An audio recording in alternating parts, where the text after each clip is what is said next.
Hi, I'm Terry Martin with Make a Change. If you're feeling overwhelmed, which many people are, you've got to stop that right now. And how do you do that? You stop listening to all of the garbage that's going on the news, or even sitting and talking with friends about everything that's so bad. That is not going to help your life. That alone is going to keep you overwhelmed.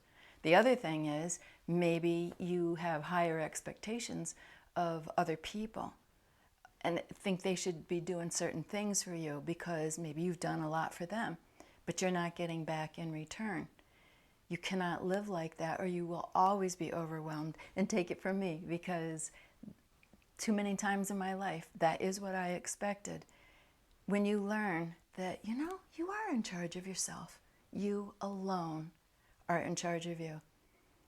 I don't know what you might be dealing with. It could be drug addiction, it could be alcohol, it could be obesity, it could be relationships, any of those things, but I can tell you how to stop it right now. The first thing is stop complaining. It's not someone else's fault if we allow them to get us upset. If we think that someone else has to fix our world, no one else has to fix our world. They can't fix our world. They're having a hard time fixing their own world. And when it comes to what is going on in our country, no, we cannot fix all of that. We don't know why someone isn't fixing that. But maybe we don't know why we're not fixing something within our own homes. Why are we not fixing something within our own lives?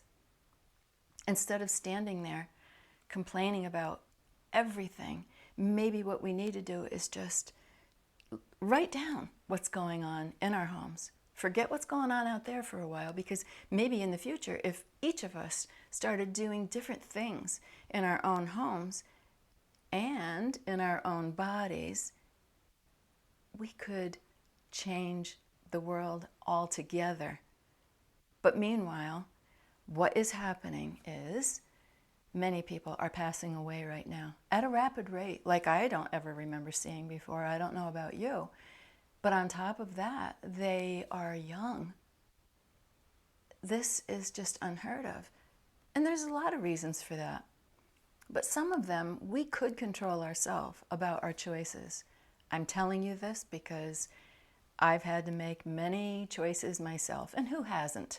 The older you get, the more choices you have to make, and you pay for the choices that you made in your younger years. And let me just say, let's go with food. Start with that.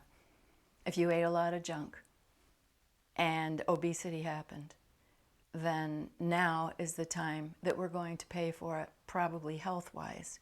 And in my case, that's what it was. And I had to learn to eat better foods. And are they foods that I really would have chosen? Not really. They're not the best tasting until you acquire that taste. But think about it. I remember the first time I ever drank coffee. I remember my parents drinking coffee, and I said to myself as a child, I will never drink that. That's bitter, and I tried sips of theirs, and yet it was horrible. And what happened? I started drinking coffee as well until I got addicted to coffee. Then you get the shakes, you get the nerves, it does all kinds of other things to you, and was it worth the price? So it's that same way with anything in life, whether it's alcohol, okay, a glass of wine, that tastes pretty bad when you first start it, and then you think, well, I like a glass of wine with my meal when I go out. And then you acquire that taste, and you think it's, fashionable maybe, or you don't know how to go out to a restaurant without maybe saying, I'd like a glass of wine. Your whole life has to change if you want to feel better. If you don't, you can continue on that same path, but don't complain about it. I've had to learn, stop complaining. Every time I make wheatgrass, or I make greens, I make sprouts, I've had to learn, and it took quite a while for me to say, this is delicious. But the Bible talks about herbs. It talks about gluttony. I'm not saying that just because someone is overweight, that's gluttony. I definitely am not saying that. I'm saying that our food manufacturers and the people in charge of making sure what we eat is safe. It's not. Do I know what all the ingredients are? No, but should I know what all the ingredients are on these boxes? You see the list this long on the boxes. It's just messing with us. I heard from an undertaker one time that the bodies don't even decompose like they used to. We're so filled with preservatives and chemicals, and that is why I believe our bodies are getting obese, because our bodies don't know what to do with all that junk. It's not safe for us to eat, so it just starts packing on because it doesn't know how to get rid of it. And because all that packing on, it's that our heart is overworked, our kidneys, our liver. Just look at it. Every new building that's going up out there is pretty much medical, because that's what's happening. This is only common sense for people to see that there has to be something. Is it in the air? Is it in the food? We'll go down the grocery aisles, go up and down those grocery aisles and see the junk. I remember when I was young and we ate TV dinners, pot pies. We just couldn't wait for the cookies and the soda. But before that, that generation, maybe they're the ones that are living longer now because they had the better start. So then you come to my generation and the next generation, what do you think that they ate? And now it's going into even the next generation. So what I'm saying is, if we could stop complaining about, oh, who's in charge of our food? We are. Yeah, they are the ones who are making it, but we can shop in the produce aisle and it has to be organic, because if you're changing, why would you eat pesticides and chemicals when it's a little more money for the other better food? But the next question is, wait, why are our foods all labeled with the garbage that's in them, but yet organic, that has really nothing in it, has to pay a huge amount to just be able to grow organic food? Doesn't that just seem backwards? And if you can't afford that, there's so many things you can grow yourself at home. And I know that because I have racks of sprouts and all these things that you may not be able to eat perfect, but it does make you feel better. It does help lose the weight. It does help regularity of everything, sleep. And you know what's best of all? It helps your attitude, because when your body is craving for addictions of any kind, it's going to keep pushing you to say, eat that sweet stuff, just keep eating because I'm hungry, because you're not giving me the vitamins and the nutrition that I need. Because of that, it could be causing the drugs, it could be causing the alcohol, because you get this empty feeling. Can you imagine what it would be like to eat a meal and actually feel fulfilled and healthy because you ate it? So let's go on to knowing your worth. Many people give, I did, I'm a mother of 5, you give all of your time away, or a good share of it, to others, while you kind of rob yourself, because maybe sometimes you think it's being selfish to take care of yourself. But I have noticed when you're down and out, or when I'm down and out, there's only so much help you can expect from another person.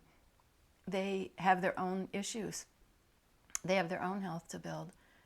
But the fun part about all of this is understanding that you do have power, you do have strength, and you can choose at that grocery store what you're going to buy. You could go into your shelves at home, open up those cupboards, and throw away all of that garbage. There are steps that have to be taken. Yes, they're a little bit painful at first, but it is so wonderful. It's this overwhelming feeling of, I made it, instead of this overwhelming feeling that says, I don't know what to do next. Because your body actually doesn't know what to do next besides keep breaking down to give you even more hardships. But I've noticed in my life, when my body is breaking down, mentally, so am I. All of a sudden, all of the possibilities that I thought I had in life to go out and conquer this world, I couldn't even conquer myself. How can I go out and conquer anything else? So what happens? You just keep chipping down at yourself until you can hardly stand up straight. So, do you think it's going to be fast for you to turn that around? No, don't expect that of yourself. That's just definitely being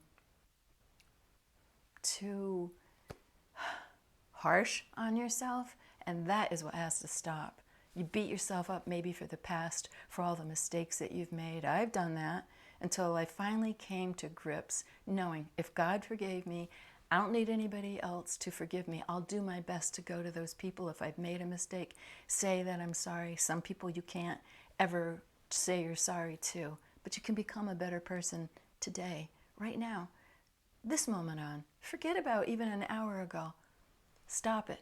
Just stop. And that is how you change your life. You simply just stop. You know, there was this study that was documented about this old monk building. Was like a mansion, and whoever owned it remodeled it and made it look like it was from maybe the 50s or the 60s, way set back in time. And then they did this study, which was documented, of older men between 70 and 80. What they did was they took these men and they did all the medical testing on them. And they told them if they had anything happen within the last 9 months that was traumatic, they couldn't be in this test. And what they did was they had them stay in this old building that was remodeled to be as if it was in the time when they were teenagers or, the early 20s. They were instructed that they could not talk about any present circumstances, not their problems, not anything, but pretend they were back in time.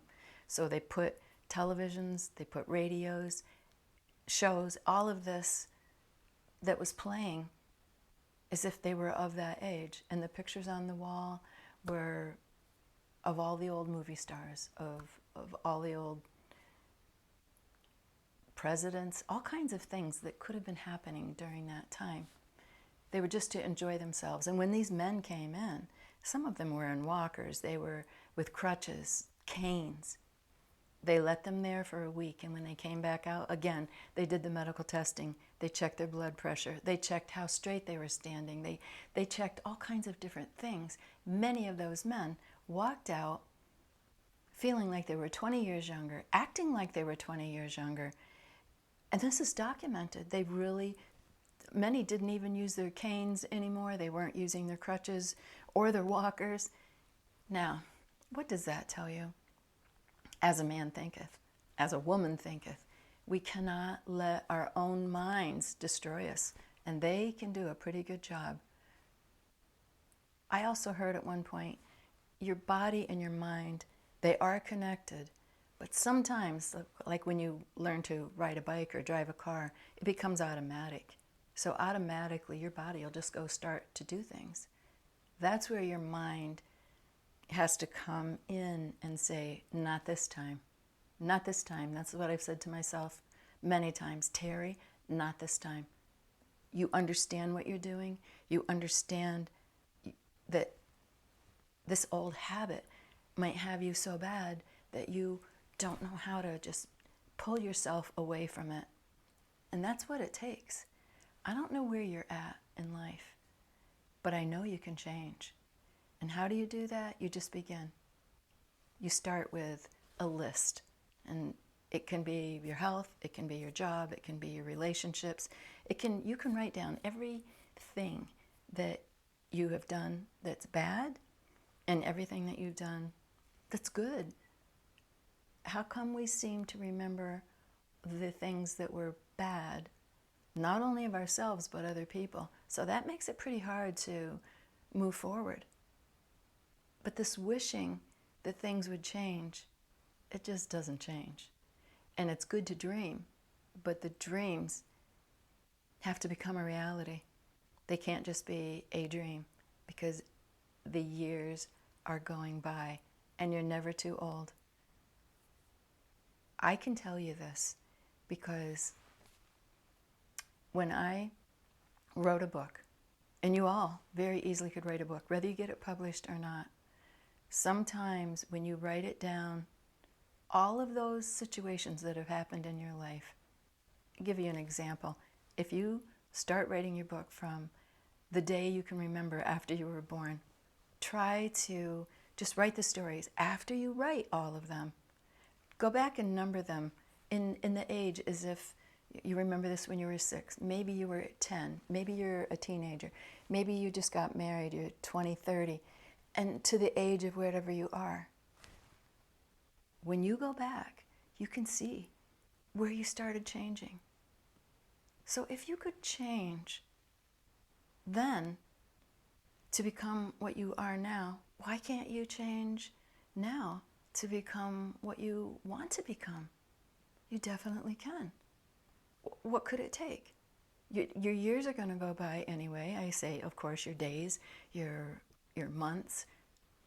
Just take on new hobbies. Start reading about the things that you really wanted to know more about. But in your writing of your book is going to tell you, and it's going to show you a path. Something is going to keep coming up all the time. And then you'll say, I didn't see that. I couldn't see that. And why can't you see it? Let me tell you this. I've come to understand that when we are born, we have things happen to us that are bad. They, to us at that time when we were 5, were the biggest things in our lives. So we learned to put it in a filing cabinet in our mind. We don't even realize that we're doing that, but that is what we do, so that we can move on and forgive ourselves even at that young age and get on with life. And then something happens at 7 years old, and it just keeps going on till we get to an older age and our filing cabinet gets so full, nothing else can fit in it. We can't figure anything out. We are like in a boxing ring. We don't know what way to turn until we start emptying that filing cabinet. One way to do that is by taking the time, as I said, to write it down. You will see that maybe you're not all that bad that you thought you were. And maybe there is something still in your life that was your purpose to be here. And now you can figure that out. All I know is so many people think it's just too late. I can't do that now. And if you think that, then it is too late. That's pretty simple common sense. But when you look at Colonel Sanders and many other people, you can just look up how many people, if you want to call business or something like that the success that it is. I don't know that it is to go into business or whatever that is your dream. In fact, I've seen many people don't seem to have a dream. This is the way I feel about that. I believe, I don't know where it is in the Bible, but I even think where it said, basically, if you don't have a dream, then you die. Now, does that mean you're going to die right away? No, but your spirit dies. And it's survival for the fittest. And the fittest is that you want to keep yourself fit. You want to keep your mind going. Don't ever just say age has anything to do with why you haven't become what you want to become. I mean, there's certain things that, you could put a limit. I don't know, like maybe, like they say, maybe to become an astronaut when you're 70. I don't know about that. But I want to show you how to move forward. And there's documentation, as I said, that you are stifling. I am stifling myself. I have let so much in my life pass me by. I feel like I am in a candy store now. And there's so many different kinds of candy. I don't know which one to choose. I can put that selection down to just a few, but even that's too many. Get one piece of candy. You have to concentrate on that one thing. So, I mean, I just say, that to just put it into a proper perspective, that it's not really candy, but if it's all these different jobs or things that you wanted to do in life that you did not accomplish, maybe as you write them down, instead of feeling bad about it, you could say, wow, I can cross that off. I'm glad I didn't do that. No, that isn't what I wanted to do. And here's the good thing about it. Thank God you didn't do it then. So when the time is right, the door, the right, correct door opens up. So if you had this thought that said, I don't know that I can do that, what does it matter if you try it and it doesn't work out? Maybe it will. So where are you at right now? Most people don't know where they're at. They don't take time. They just live every day without a plan, without any guides. And you can do that. You can get through life like that. But then 5 years later, if you didn't do anything to work towards it, it didn't happen, did it? But those 5 years are going to go by anyway. So let's breathe. Let's just sit down. Yeah, I don't know if it's your cup of coffee, whatever it is you're sitting down with right now. Get your pen and paper out. Look at other people that you admired. Why did you admire them? What is it about them? It must be something you wanted to do. I'm not saying to pretend you're somebody else, but look at the things that they do, and why does that do something special to you? Now today, I have on, which I'm so excited about, this dress. Of course it's from the 50s. Why not go back in time? I would love to go back in time and dress like they did all those years ago. Oh, yeah, with the pearls and with the earrings and the red lipstick. Why? Because it was a time of class. I loved that time. I loved it when we didn't think it was okay to go in our pajamas. And heaven forbid if we ever had a hole in our jeans. We were ashamed. Now people are paying a fortune for that. So can styles change? Yes, they can. Let's change some of those styles. If people like that, that's fine. That's what makes the world go around. But we seem to have given up totally when it comes to our dress. I remember going to school so many years ago, the girls would just all come with all their cute little outfits, and they would try to have the cutest outfit on. They'd try to outdress, and it would be even at the proms or anything at all. I saw something the other day that was quite cool. It was a joke, but it was true. There were all these bathing suits. Say maybe it was from these women lined up on a beach. Maybe it was from the 1950s.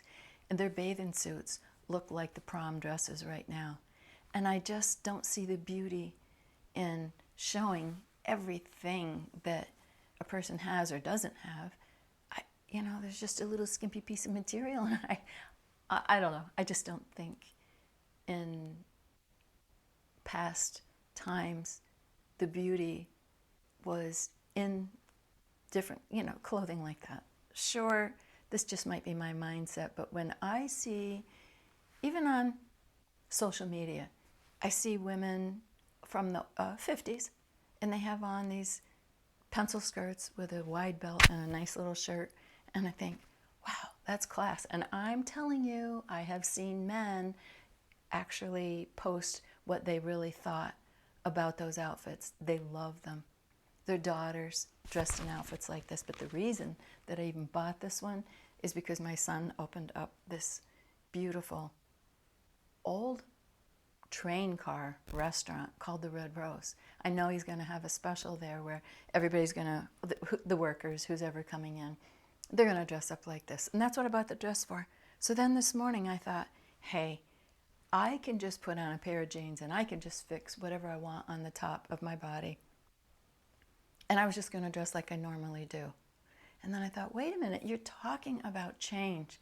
Put that dress on, put those pearls on, enjoy the day. And I really did feel different. I'm going to promote those old vintage clothes. I want to see pictures of women that are changing. Hey, why should I just say women? Oh, let's talk about this, men. Hey, when you wore a shirt and a tie or a bow tie and a nice jacket and a pair of pants like that were not hanging down to your knees, whoa, you had a class. When the hair was very nice and it complemented a woman. A woman complemented a man. Our children must be so mixed up because they don't even know who's dressing in what these days. I'm not out here to get into any political battles. I'm just simply talking about fashion. So we've talked about fashion. We've talked about food, how easy that is to change. We've talked about our minds. Then what else haven't we talked about? Our morals. And that is something that I do want to talk about. Not everybody believes in the Bible or the Ten Commandments. So whether you believe in the Ten Commandments or not, there's one thing I do know. If we followed them as much as we could, it wasn't to make us not have fun in life. Actually, it was to make us so that we would have fun in life. Because if it's killing, adultery, any of those kind of things, we can't live with ourselves. Because even if no one else ever even knew it, our mind knows it. We have to face ourselves every day.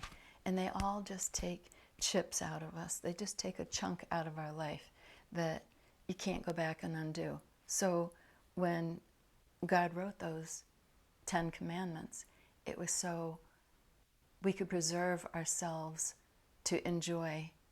And I don't think our country would be in such trouble right now if we did follow them somewhat. Yes, we're human. Yes, we are going to make mistakes. And God knew that. And that's why there's forgiveness. He has forgiven us. We have to forgive ourselves. I can tell you many times, I'll wake up in the night, I'll wake up early in the morning, and I'll start feeling not the greatest about myself until I say, wait a minute. I have been forgiven for any of those things. It doesn't matter how big. It doesn't matter how small. I've been forgiven. But then I have to say to myself, but have I forgiven other people? So many times I have said that I have forgiven them. And I believe that I have. And yet if they come around me or they do anything, I will either try to get away from them. I will try to stop thinking about those things that happened during that time when I realize I fooled myself. I didn't forgive them. And because of that, I pay the price. And because of that, I'm not set free. And I can't feel in my life that everything is at peace and that there's ease in my life. And you know what happens, they say? What dis-ease means? It means dis-ease. You're not at ease.